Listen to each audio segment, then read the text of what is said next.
Well, it's a tie. Kasi ang ginagawa nila is a diversion from the nothingness that this country is undergoing. This ginagawa nila is a diversion sa kagutuman, sa kahirapan, sa taas ng presyo, at sa kawalan ng mga Pilipino. Correct. Ginagawa nila ako diversion, and gagawin ko din kung ano yung ginagawa nyo. What's up mga kababayan, News That Matters here. Dito sa video natin ngayon ating panonoorin o pakikinggan itong last part ni VP Sara mga kababayan na kung saan ay kanyang winika na hindi babangon ang bansang Pilipinas kung uunahin ang paninira at pamumulitika nitong sinatambali sa bungit. Na kanyang winika na kung kaya ay isang tabi at i-focus ang mga pangangailangan ng mga ordinaryong mamamayan. Ngunit sa nangyari ngayon tila'y mas kailangan na magsalita nitong si VP Sara ng mamulat ang taong bayan sa katotohanan na dinadivert nilang usapin sa mga Duterte nang mawala sa kaisipan ng nakararami ang problema sa buhay na kahirapan. Hay nako, pero bago ang lahat mga kababayan huwag niyo po sana kalimutang mag-like at subscribe para updated ka sa mga uploads ko araw-araw. At yun na nga mga kababayan, napakakapal din ng pagmumukha nitong si Sandro Marcos upang butatain itong si VP Sara. Nasa wikang Tagalog mga kababayan itinawag na may topak itong si VP Sara at kailangan di umano niya na magpa-check up. Grabe naman talaga. Kung kaya naman ang rebat nitong si VP Sara dito kay Sandro Marcos, I will do 2 tests, neuropsychiatric exam at drug test. Pero dapat lahat ng mga young guns ng mga nasa House of Representatives hanggang sa presidente ay magpa-drug test din. Nakarapatan ng sambayan ng Pilipino na ang mga naupo sa Malacanang hindi adik. Kung kaya naman natamimi na naman itong mga Marcos. Kung kaya naman hindi ko na patatagalin pa, heto na ang buong video. Problem kasi dito sa kanila, when there is a person who is outspoken, who is outrageously outstanding, sinasabihan nila na weird, sinasabihan nila ng kakaiba, sinasabihan nila ng crazy, insane, look at it. There's nothing wrong with me, I'm just different. Respetuhin nyo yung different ako sa inyo. Bulma kasi you texted her, pero nag-reply naman po siya, kaya nasabi niyo po siya. Do we know the context of that conversation? You can share that with us. Siya na lang ipa-share ninyo kasi siya naman yung mas nakakatanda. Pero since then, di pa yung nakakapag-usap or get over the phone na? Wala na kami nag-usap after nung nag-text ako ng messages. Ma'am, maybe know your message. Alam mo, yan sila lahat. Yung mga nagsasabi ngayon na pinag-uusapan niyo yung patay, simba ko lang, God forbid, pag yung sa tatay ko na yan, sigurado ko may bullshit dyan sa tatay ko. Actually, sabi nila na why don't you just explain the allegations head on? Just to set the record straight daw, ma'am. Kasi it distracts from the issue, it lowers the level. Sabi ng mga house. Oo, kasi sabi nila, ako, Rather than trend yan.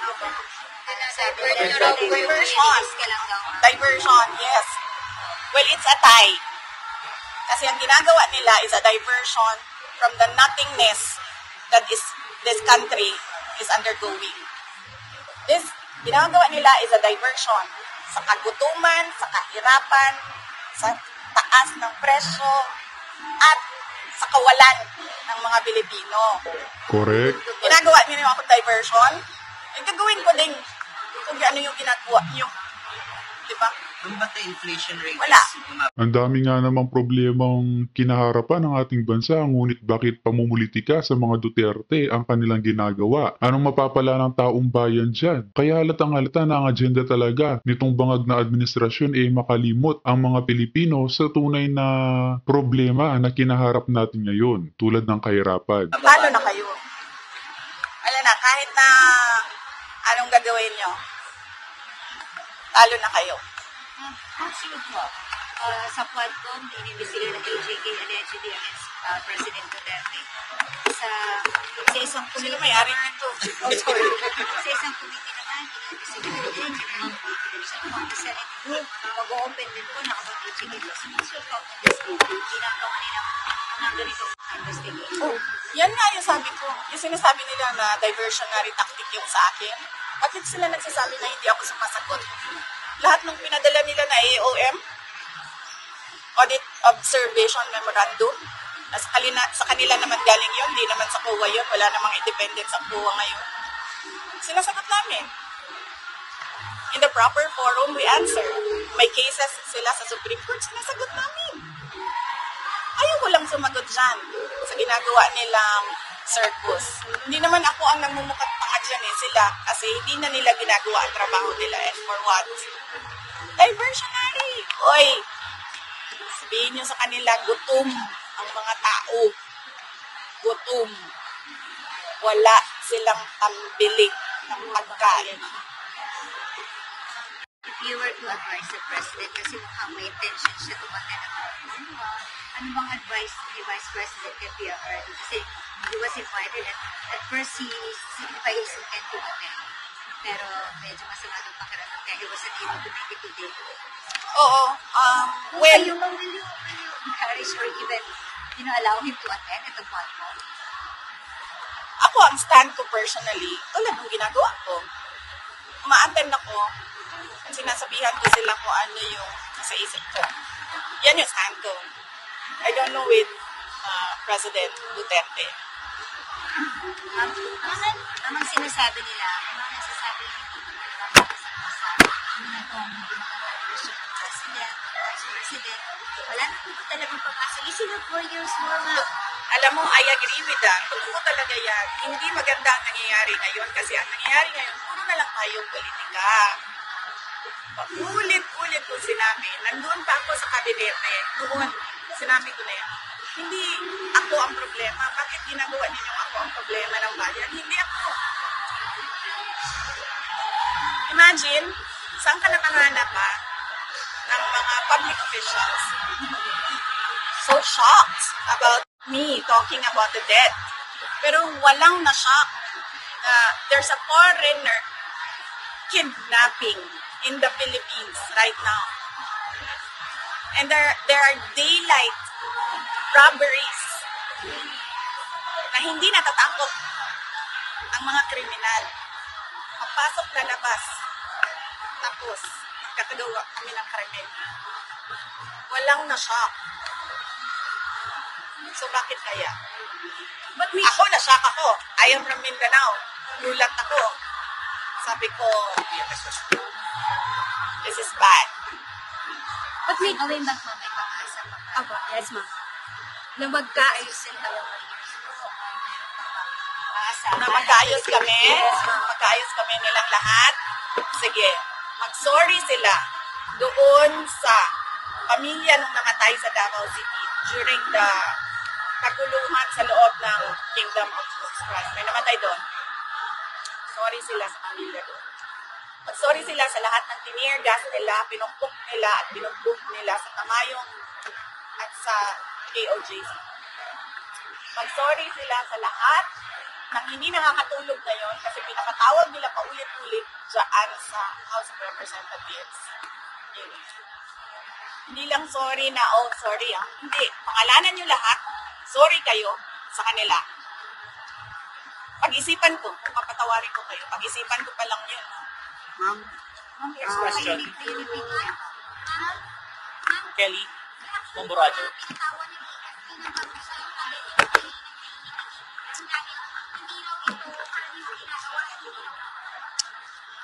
Oo. Sabi ko nga noong press con ko, di ba, there's some sort of inappropriate sa ginawa niya. Pero sa kanila na yun, sa organization na yan. As commander-in-chief, hindi dapat ganyan ang reaction mo. Ang dami-dami mong pwedeng reaction. Pero hindi dapat pinagtatawanan ninyo ang bata. Especially, ang bata who swore to give his life to this country. Sa AFP na yan. Pero ikaw, as president, diba? Walang nagulat na may foreigner kidnapping. Walang nagulat nung nagsabi ako, matapobre ang presidente. Pero lahat, nagkagulo na sa desecration of the dead kuno na hindi naman. It's taboo. Hindi siya krimen. Ma'am, kayo ni President Marcos, may pagkakataon pa ba magkaayos po kayo? Sabi ko nga kanina, silang lahat, sorry sila doon sa lahat, nag-iisipan ko. Ma'am, actually sa press, Halata ang galit at pagtutulin kayo at iibigin. Bukod sa binanggit niyo na nag-umpisa ng toxic ng relationship with them during that graduation, ano yung nabubukan ng galit na ibigay?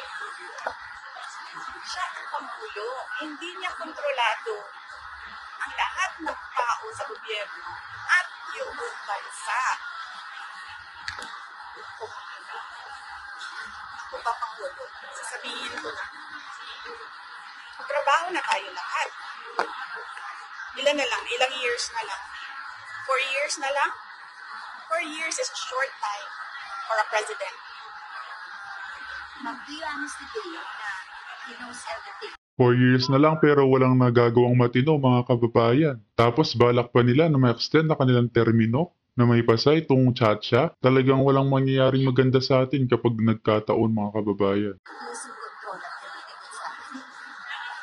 All those hearings. I cannot speculate on his soundness of mind. Ma'am, Jason. nasayang po ng mga House leaders naman po kasi ginagawa po ni Pangulong Marcos ang lahat ng kanyang ginagawa to raise the Philippines na global stage as parang iba nilalagay yung difference niyo between the President and you, ma'am. Ano po sabi niyo po doon sa comparison between you, ma'am? Ano bang nire-raise nila sa global stage? Saan doon? Saan doon? Kasi we're not hitting our targets. We're not becoming a middle income country. Anong na-raise? Like, pinopromote po yung West Philippine Sea and all, yung issues doon. Well, that's geopolitics and that will be in another, dami na kayong material. Next question, Jason. Kasi Ma'am, tungkol ko dun sa pagpunta niyo sa Baclaran, ano pong masasabi niyo na sinabi ko nila para ginawa niyo lang yung to gain sympathy from the public? Ano bang ginawa niyo doon pala? Opo, yun po muna anong ginawa niyo doon? Ayan, kasi yung problema sa kanila kasi hindi niyo ako kilala eh. Kung sa Davao yun, hindi ako papansinin eh. Diba? Kung sa Davao yun, sa Davao ginagawa ko yun. Hindi na ako pinapansin ng mga Davaoenyo kasi normal sa kanila yun. Bakit ako umabot sa Baclaran? Kasi di ba nag-trick or treat ako?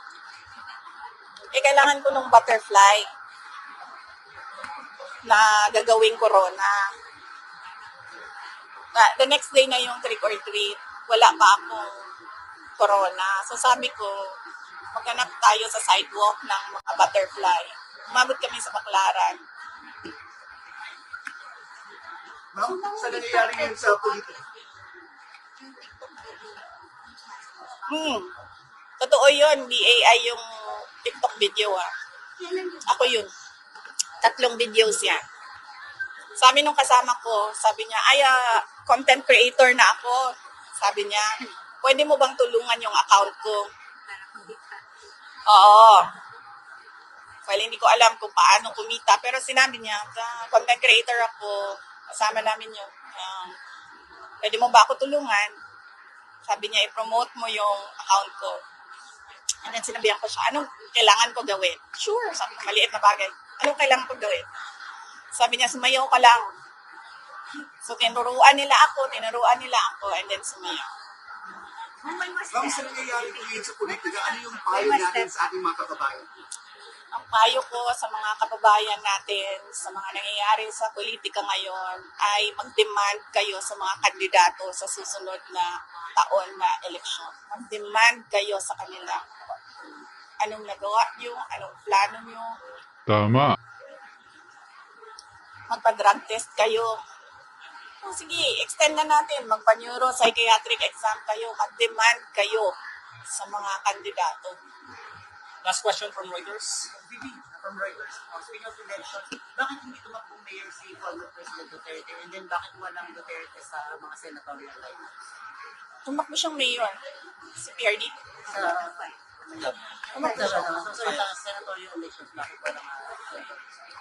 Oo, hindi ko alam. Ang pagtakbo kasi, it's a personal decision. Eh. So, hindi ko alam bakit walang tumakbo sa kanila as senator. Ma'am, yung message nyo lang to the Filipino people, lalo ito mga medyo na discarded and naman because hindi pagkakaunawaan kay BBM. So, what thing should the Filipino people? Okay, ang unahin ko muna ay yung mga nasa gobyerno na tulad ko, magtrabaho tayo. Magtrabaho tayo kung ano yung mandate natin sa opisina natin, gawin natin yun. Yun ang expectation ng mga tao. Sinasabi ko, ulitin ko, hindi ako ang problema, pero ako yung ginagawa ninyo ng problema. Ang totoong problema, kawalan, kahirapan, kagutuman, kriminalidad, terorismo, insurgensiya, lahat ng kung ano ang problema 10 years ago, 20 years ago, nandito pa rin sa ating bayan. Trabaho tayo. At sa ating mga butante, mag-demand kayo sa mga kandidato ngayong darating na eleksyon na labas and beyond sa pera na binibigay nila sa inyo na pambili ng boto. Ano ba talaga ang magagawa nila para sa inyong lugar, para sa ating bansa? Tama. At demand nyo yung drug test at psychiatric test ngayon na. And then, to the Filipino people, sa lahat ng aking mga kababayan, hindi tayo uusad kung puro korupsyon, politika, at pang-aatake ang gagawin ng gobyerno. Ang ginagawa ng gobyerno, they silence people, talk about the truth, the harsh truth. Kaya dapat ay i-demand nyo sa gobyerno. Magtrabaho Tama, kayo news sa blackout amin. nga eh. Demand nyo yan sa amin. Magtrabaho kayo. Para we see a better Philippines in the next year and in the years to come. As I said, I am nothing of unstable, unbecoming, unsound mind.